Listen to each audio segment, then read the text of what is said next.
people that the president has appointed. He says, left for the president, Nigeria will be seeing remarkable, measurable progress already, but for those who work with him. He sets an example by saying that when you go back to 1999, when the president took over, as he then was the governor of Lagos State all the way till 2007, it was one form of reform after another, even though in the middle of the transformation, Lagosians had also complained, given where Buba Marwa, the former military administrator, had left the state at that time. Oyema says the former military administrator had left what he called a big shoe for the former governor of Lagos State to fill at that time. So in his assessment, what is happening in Nigeria today is pretty much a replica of what had happened with Lagos, because to put it in perspective, Oyema says when Tinubu was governor of Lagos State, people also complained, people also expressed how that they were not comfortable with the policies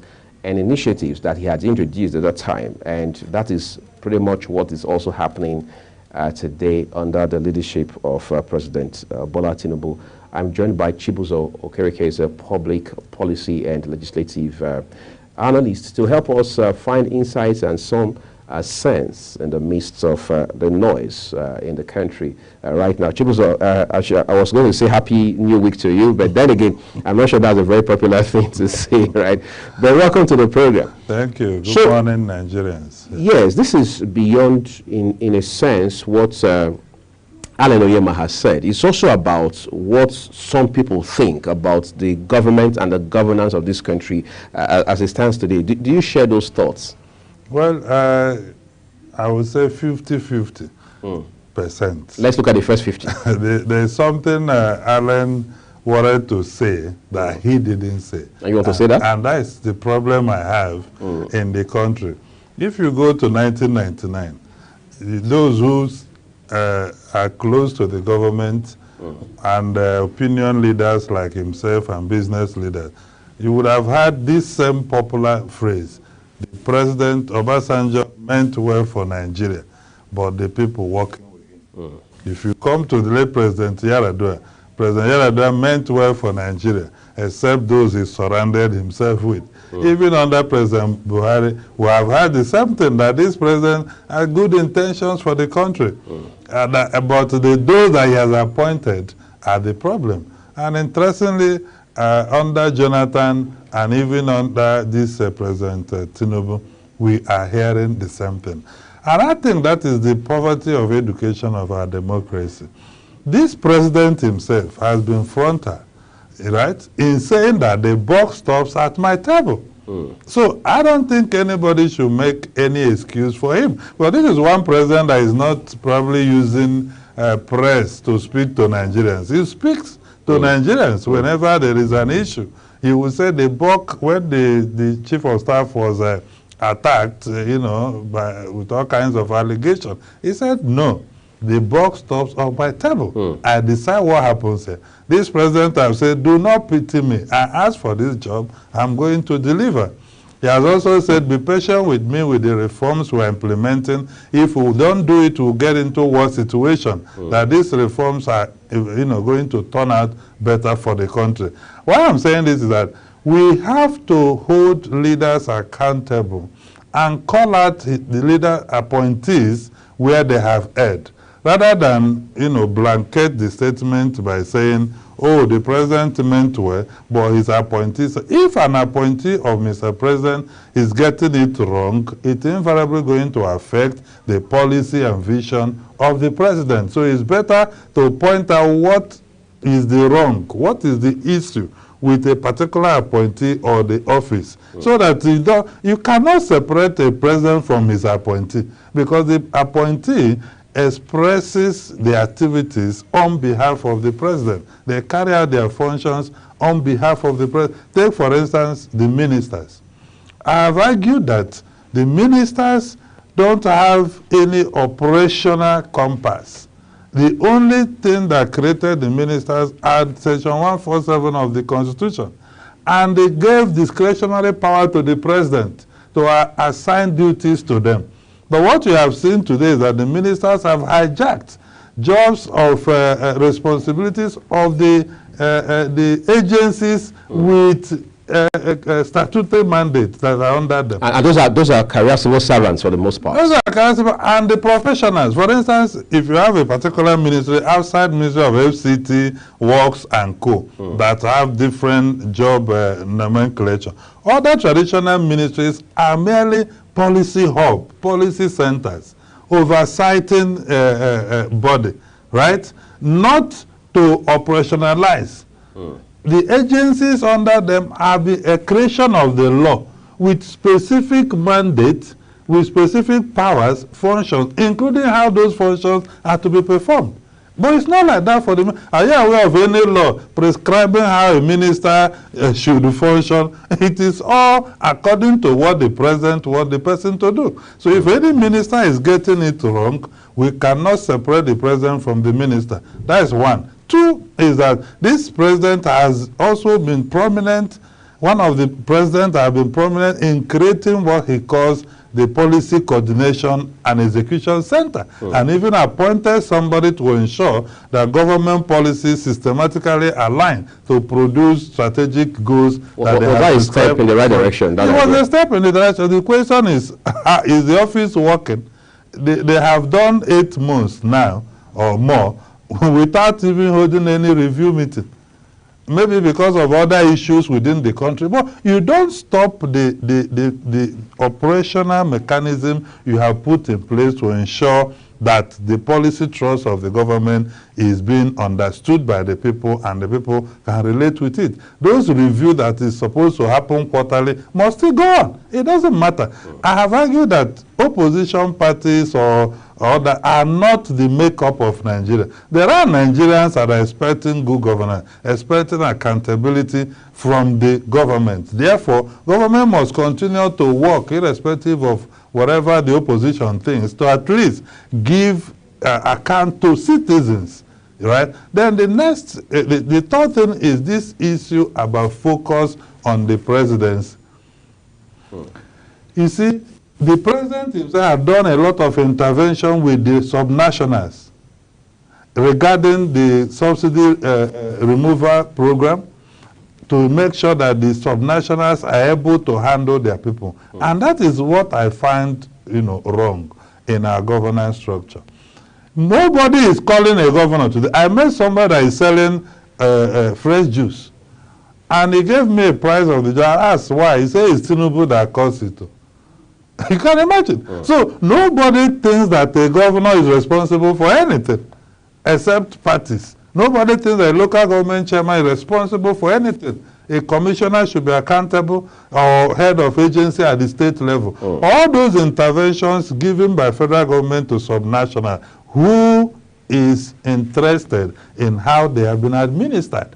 Because if things go well at the local government level, go well at the subnational, definitely it will reflect on what we see nationally, because a lot of what you see are both reality and political perception that are being pushed. So we need to make sure that all levels of government play their role, and not just the federal government. This current executive, under President Bola Tinubu, was inaugurated on the 21st of August last year. Now, just prior to that inauguration, you had already seen the list of the ministers. Of course, portfolios were assigned afterwards. What was your assessment when you looked at the array of men and women who had been appointed by the president? Were you impressed?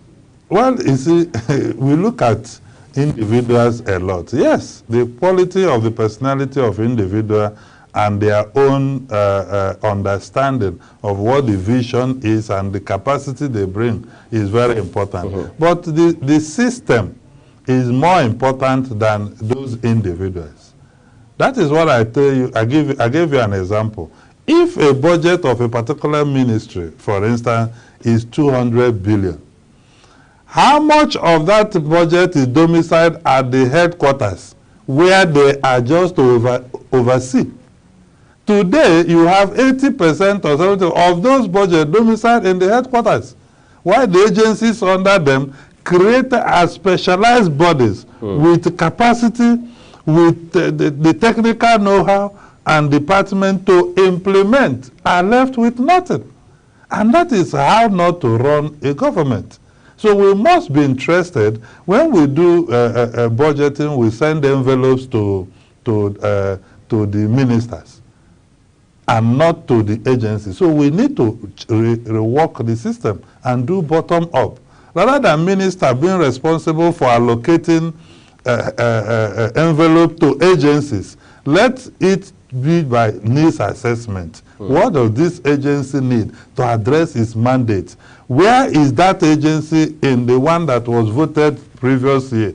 And what do they need now to improve? So that from what the agency needs, genuinely, we can now know what should go to the ministry at the level.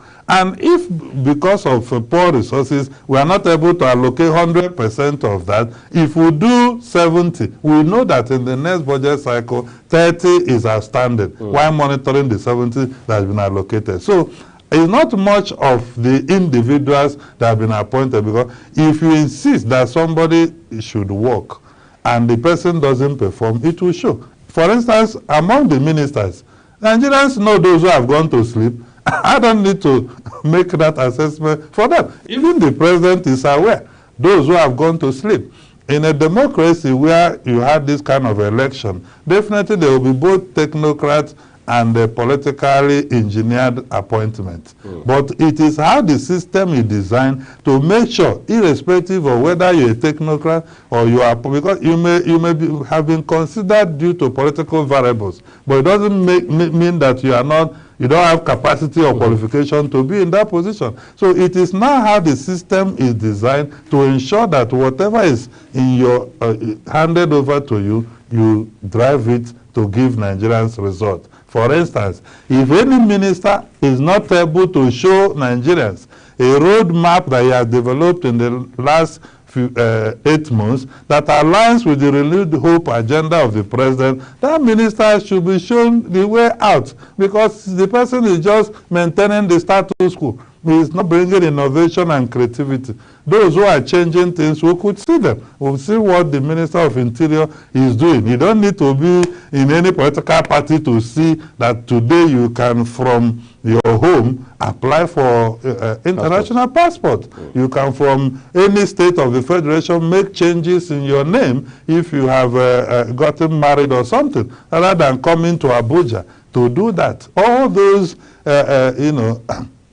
obstacles that were put in place, they might have removed just with introduction of technology. We'll see what the former minister of, or the suspended minister of humanitarian, in fact, many people have argued that because of the suspension of that woman, the manifestation of this soul hardship increased, because at the time you had somebody with energy, with commitment and passion. Anywhere there is crisis, she is there, providing interventions and what have you.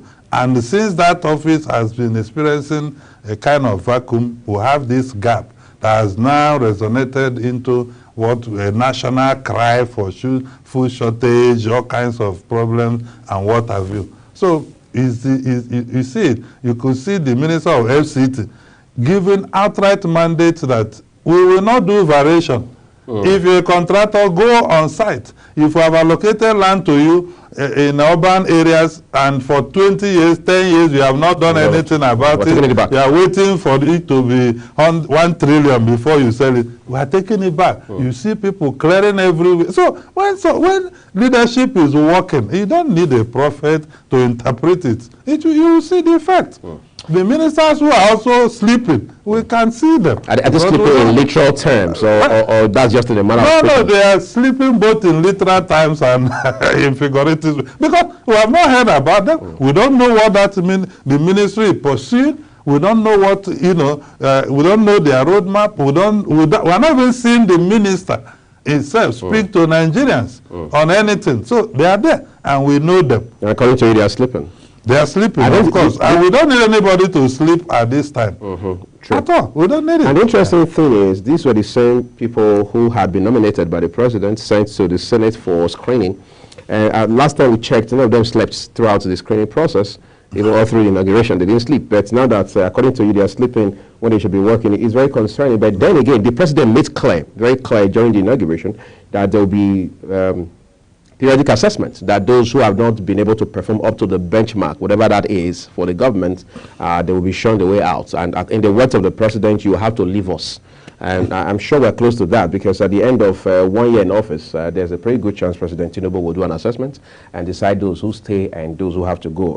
Again, it's sad. Time will fail us to continue this conversation. I would like to say a big thank you to Chibuzo Okereke for coming to share this insight with us. That's where we'll leave it. Anthony Momodu and another gentleman will be here shortly to bring you Talk Sports. Do stay with us. Welcome to Global Morning. The death toll from flooding. Most time our politicians just bring in policies too, for sure. Incidentally, we have several more stories. The legislature was carefully crafted to 22.2% inflation rates as of April this year. What does that say about where we are as a country? I think Nigeria has resorted to being resilient. Before you call the police station, before they even leave, they'll take permission from I don't think there's really anything on ground to improve. the struggle, the assist strike. You have done your work, you have put us to the wall. We are not the slaves. I'm not a small boy. You should have given me the report. I have not seen the report.